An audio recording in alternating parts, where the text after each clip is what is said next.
Oh my god, is Miss Vane Emma Larkin coming to the wedding tomorrow? For real. Remember how she lied about her dad making a donation for a new academic building, and how she claimed to be the daughter of a tycoon? She tried to copy Haley Stockwell. How does she even have the nerve to show up? True. Haley was too kind to call her out back then. If it were me, I would have made her beg for forgiveness and transfer schools. Our class group chat erupted into chaos once my attendance at Haley's wedding was confirmed. They pointed fingers at me, just like they did in high school, accusing me of being a poor girl who faked my status. In their eyes, Haley was the real deal. In the past, I had kept a low profile and spent most of my time on my studies. I did not dress up or make friends, and I looked just like a nerd. In contrast, Haley was youthful and eye-catching. She was familiar with the high society lifestyle, which misled everyone into thinking she was the daughter of a tycoon. That was why they sneered at me, the way they did in the group chat. I snickered coldly while wondering if their attitudes would change once they saw me at the wedding. Haley's wedding was hosted at a villa the next day. To flaunt her status, she spent a fortune to make the venue look extra grand. The empty villa had been adorned with exquisite decorations. Staring at my villa, which had undergone massive changes, I pulled out my phone to ask the butler about it. At that moment, I spotted Haley's lackeys surrounding her in the main hall. They were fawning over her. Haley, your wedding is grand. The villa is so spacious. And your wedding dress looks expensive. I assume your husband is loaded. Of course he is. Haley is marrying the CEO of Novelux Group. He's the cream of the crop. Did you know he pulls in an annual salary of a few $1,000,000? He's hot and rich. How I envy Haley. She grew up a princess and found herself a prince. The classmates gushed about Haley, who looked smug from hearing all the praises. I was surprised to hear Haley introduce my husband's company, the Novelux Group, as her husband's.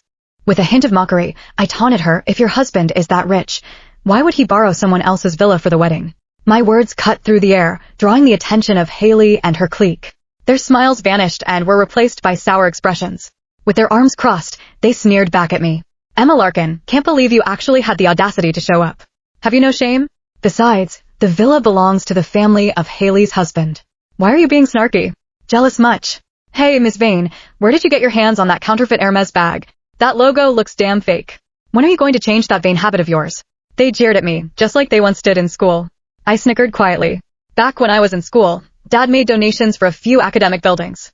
Those contributions, along with my stellar grades, had secured me a guaranteed spot at a top university before I even took the SATs.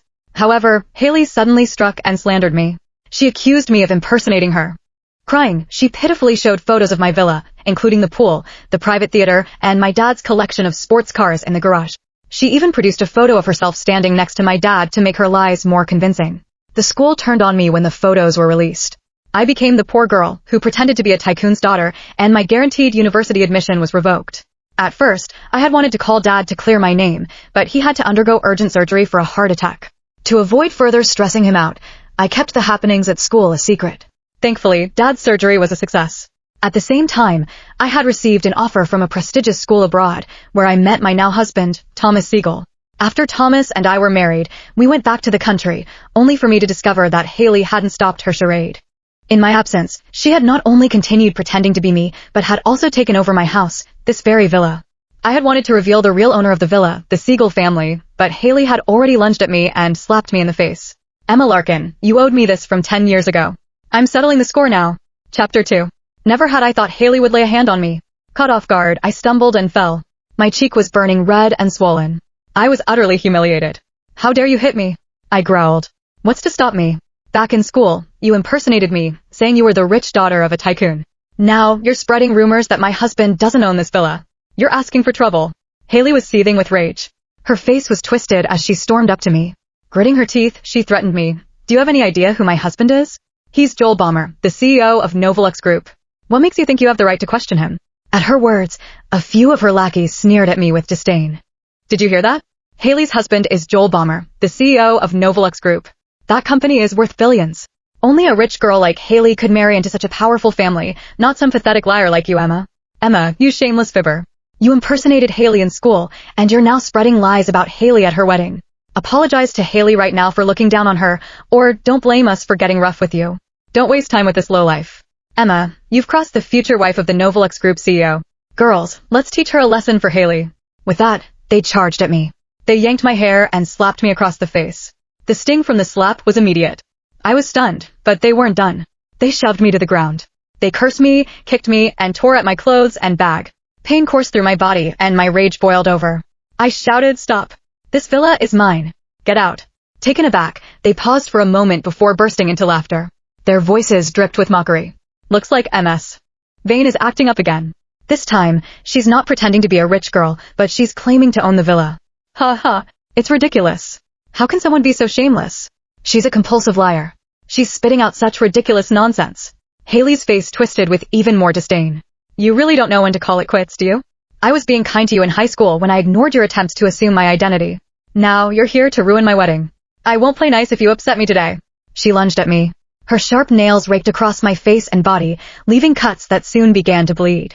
The group yanked off my jewelry and smashed it on the ground before ripping my clothes apart. In no time, my clothes were in tatters. I was almost fully exposed. Trembling with fury, I pulled out my phone to call the police, but Haley kicked it out of my hand. I said through clenched teeth, "Enough. This villa is mine. If you don't believe me, get the butler to bring the property deed." They all froze for a moment. Just then, a car could be heard outside, and someone shouted, "Haley, the butler is here." Haley's face changed, and I let out a sigh of relief. Finally, someone could prove my identity. Just as I was about to call for the butler, John Kominski, I saw him approach Haley. A broad smile appeared on his face as he eagerly handed over a set of keys. "Mrs. Balmer, you look so beautiful today. These keys are from Mr. Balmer. He asked me to give them to you." Haley's face beamed with pride as she took the keys. Then, she pointed at me. "John, you've come just in time. This madwoman keeps claiming she owns my villa. Please tell everyone whose villa this really is." "That's nonsense. This villa belongs to Mr. Balmer." John grinned obsequiously, practically licking Haley's boots as he spoke. As soon as the words left my mouth, everyone looked at me with even more disdain. Some even spat at me. Fury rose within me.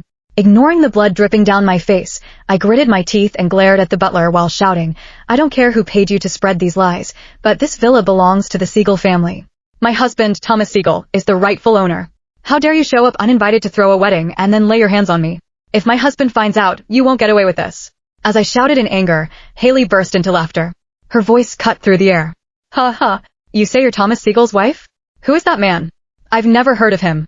He's probably some poor beggar. Of course, a lowly woman like you only deserves to be with a beggar. You're causing a scene at my wedding and ruining my mood. If I don't teach you a lesson, you'll never learn. Girls, get her." At her command, her lackeys rushed at me like animals. They tore at my clothes, snatched my Hermes bag, and destroyed it with scissors, all the while mocking me for carrying such a convincing counterfeit. Guests who had begun to arrive in the villa started pulling out their phones to capture the fight. Haley worried that her actions would damage her image as Mrs. Balmer. So, she ordered her lackeys to drag me into the restroom. Ignoring my screams, they shoved my head into the toilet bowl. The stench and the suffocating feeling almost killed me. In that desperate moment, I summoned all my strength to shove Haley away and bolted out of the restroom. I raced toward the exit of the villa. Haley, whom I had knocked to the ground, screamed, "Hurry. Grab that woman and bring her back." My clothes were shredded into rags, and I was a total mess, but my car was parked right outside the villa. I would be safe if I could just get to it. I clung to that hope as I ran toward the car. Just as I reached the door, they caught me. They slapped me in the face once more. "How dare you run away? Oh, do you have a car? Let's see who you're sleeping with to afford that car. Well, no wonder you're so slutty. Turns out you're just a whore who sleeps with old men for money. Girls, smash her car." "Whoa, is this a top-tier BMW? Emma, looks like your body is worth quite a lot. No wonder you could show up to Haley's wedding to make a scene. Guess what? We'll ruin your career." They grabbed some stones and began to cut me on the skin. Soon, my body was filled with bloodied scrapes as I screamed in pain. But my agony did not satisfy them. They picked up some huge stones and flung them at my car, shattering the windows. They rummaged through my belongings inside the car while cursing loudly. "This slut isn't even using cheap stuff. Her silk scarf is a limited edition. Looks like her sugar daddy is rich. And all these sexy nightgowns in the trunk? She must have used them to seduce some old bugger. Let's burn them all. Wow, let's burn it down. This is so satisfying." They set fire to my belongings. The flames leaped toward me as I lay on the ground, bloodied and gasping for air. Haley, watching this, seemed utterly pleased. She smiled at her lackeys and said, "You guys are the best. Don't worry. Once I marry Joel, I'll introduce you to some of the managers from Novelux Group. You'll all get to feel what it's like to have a successful boyfriend." The lackeys cheered and rushed over to thank Haley. They nearly bowed at her feet. Just then, the groom finally arrived. Joel stepped out of the car. He saw the flames and frowned as he walked over. "What's going on? Why is there a fire?"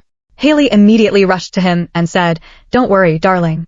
She's just a vain, slutty woman trying to ruin our wedding. I've already taught her a lesson." "Who's trying to ruin our wedding?" Joel's face darkened as he wrapped his arm around Haley and coldly huffed. I'll need to take a look at the woman who has the guts to do so.